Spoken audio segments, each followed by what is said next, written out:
We're so glad you've joined us on the ERLC podcast to explore how the Bible addresses important cultural issues pertaining to life, religious liberty, marriage and family, and human dignity, and how we can walk in wisdom for God's glory and for the flourishing of our neighbors.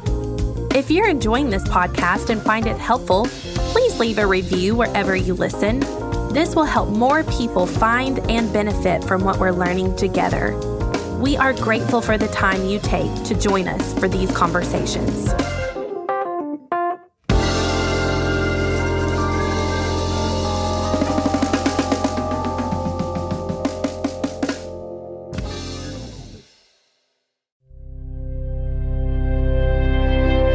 Marriage and children are a blessing, yet both can bring challenges and hardships. Instead of leading to frustration, though, these can lead to our sanctification. Randy Stinson addresses this and the culture of the family as he teaches us how to build a peaceful home. We hope you enjoy this message.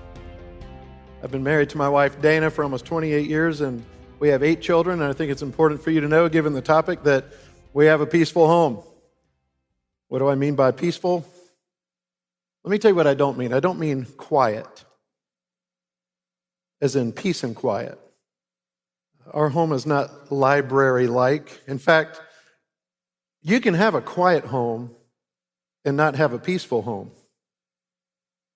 What I don't mean is low energy. We're noisy, we're fun, we're active, sometimes rowdy.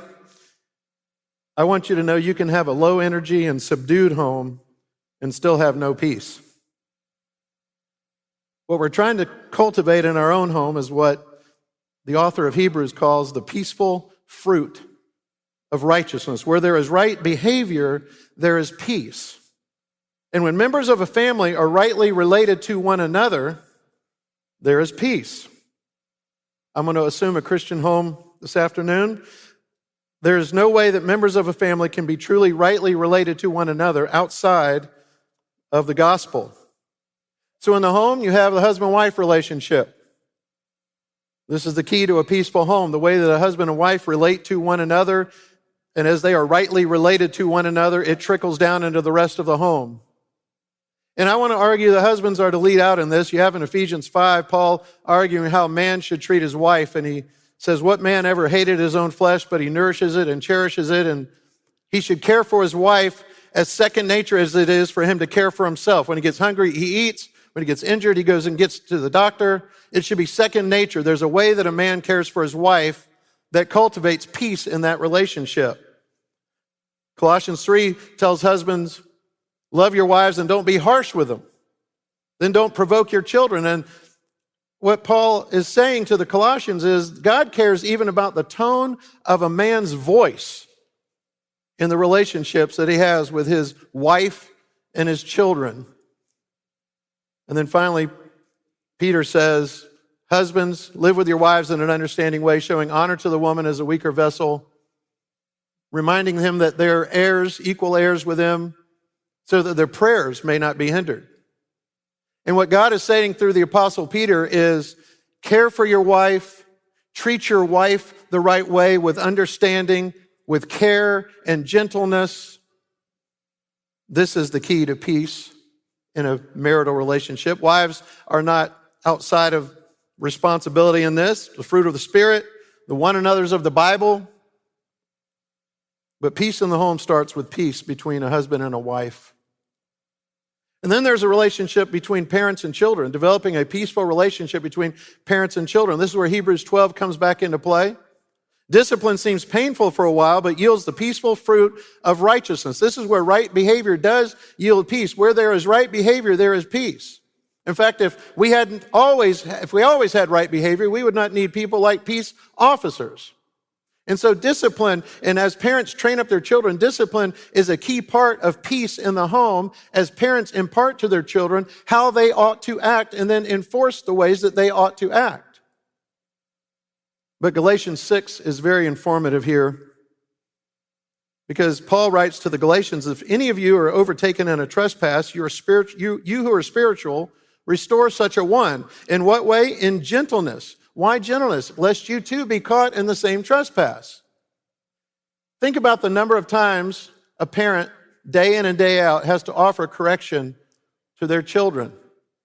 Frankly, it's very easy to cultivate self-righteousness, a lack of humility, but Paul is saying the key to caring in the home and one of the keys to the relationships between parents and children, one of the ways that peace is cultivated in that relationship is as you do correct your children, you do it with a spirit of humility and with gentleness. If as a parent you can avoid self-righteousness and cultivate humility in this all-important central act of parenting, you'll bring peace in the process. And then there's the relationship between the children. One of the things that challenged my wife and I most as we started out bearing children and adopting children was that we had noticed in many homes that one of the things that destroyed peace in the home was what we call sibling rivalry, covetousness between children, jealousy between children.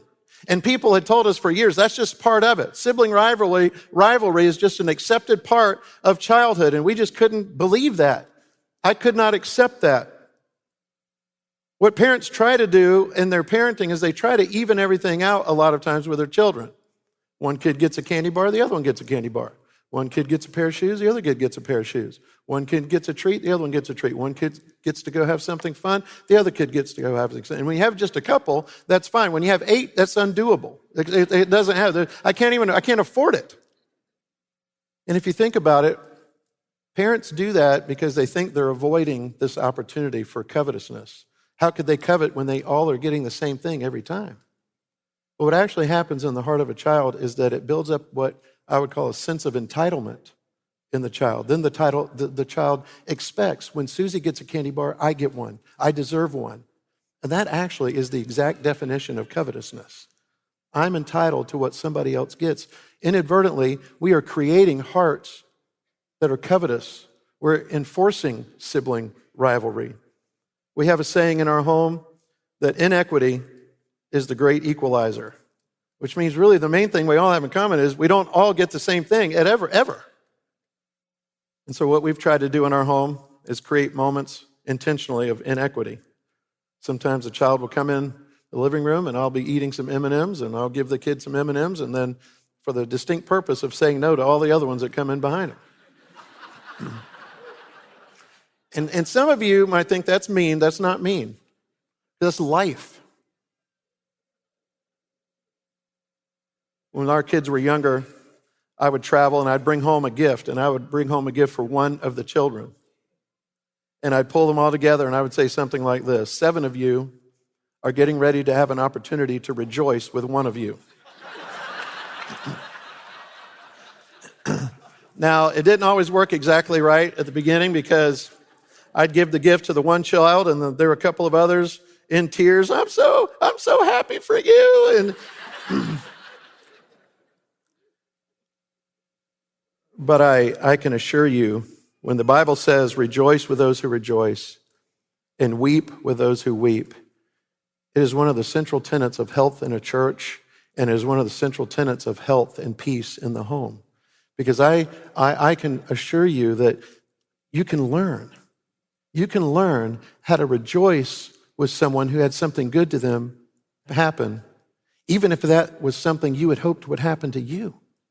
Because that's it. That's the gospel at work. You can learn how to weep with someone who had something horrible happen to them when you might have, in the same time, had the best day of your life. This can be learned. Forgiveness in the home is the key for all of these relationships.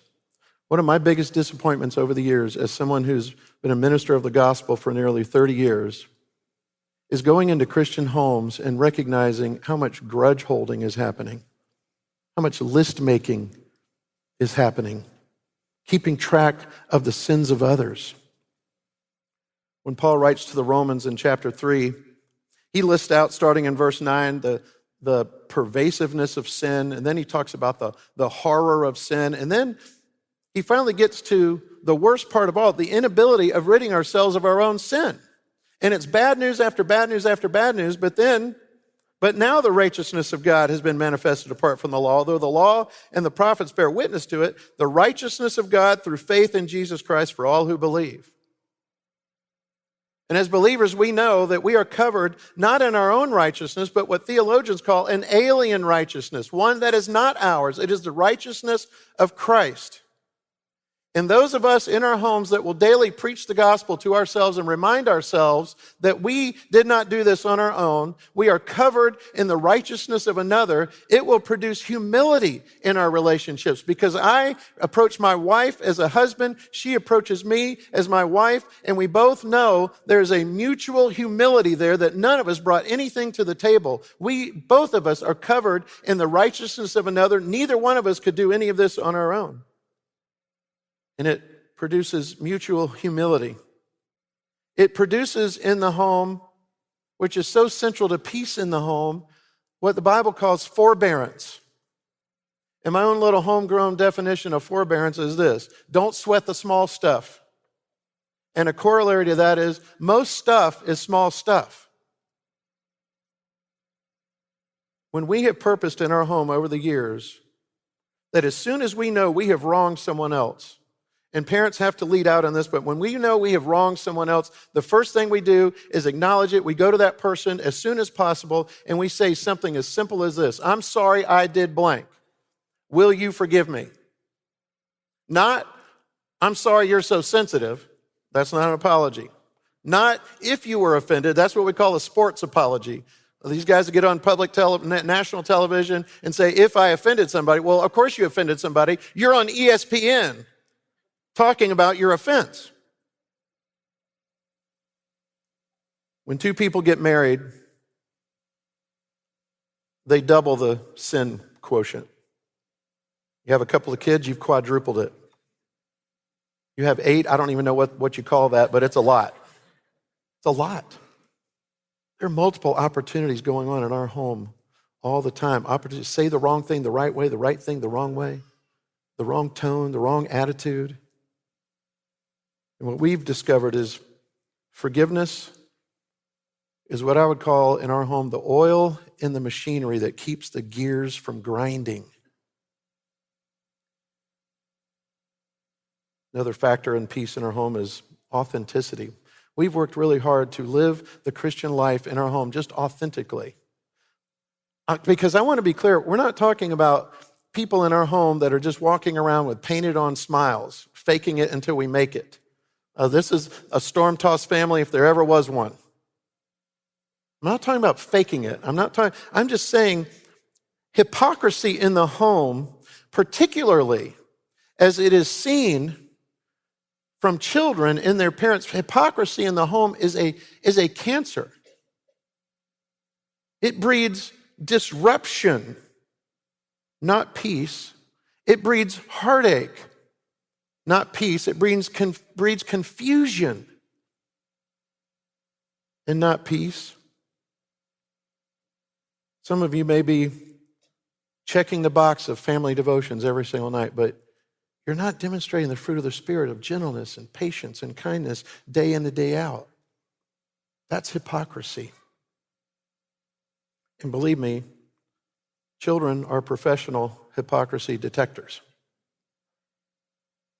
We were playing a game one time in our house, and we're very competitive, and my daughter, Georgia, I made a deal with her on a game, and I took it back, and she said, you can't do that. What are you talking about, I can't do that? She said, it's a rule. I said, well, show me in the rule book where it's a rule. She said, well, it's not in the rule book, it's a family rule. Oh, so you and your brothers got together, came up with a family rule, and now you're just springing it on me in the middle of the game. What family rule are you talking about? She said, well, let your yes be yes and your no be no. Oh, how about you going to bed early tonight? How do you like that? They can see it a mile away. Don't be checking all the boxes of all these particular things that you're supposed to do, and then all the while living a life that won't even acknowledge. If you blow it, own it. If you said you would do it and didn't, then take total responsibility for it.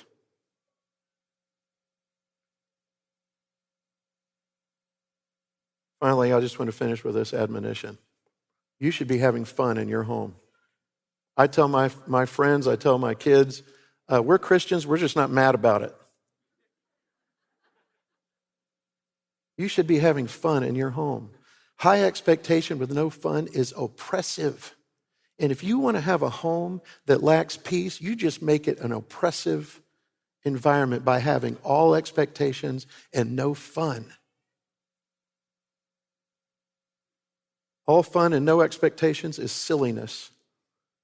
But all expectation and no fun is oppressive. So this afternoon, as I have just a few more seconds, what I would say is, I do have much more to say. But as you think on these things and work out these things, may the God of peace be with you all. Amen. Thank you.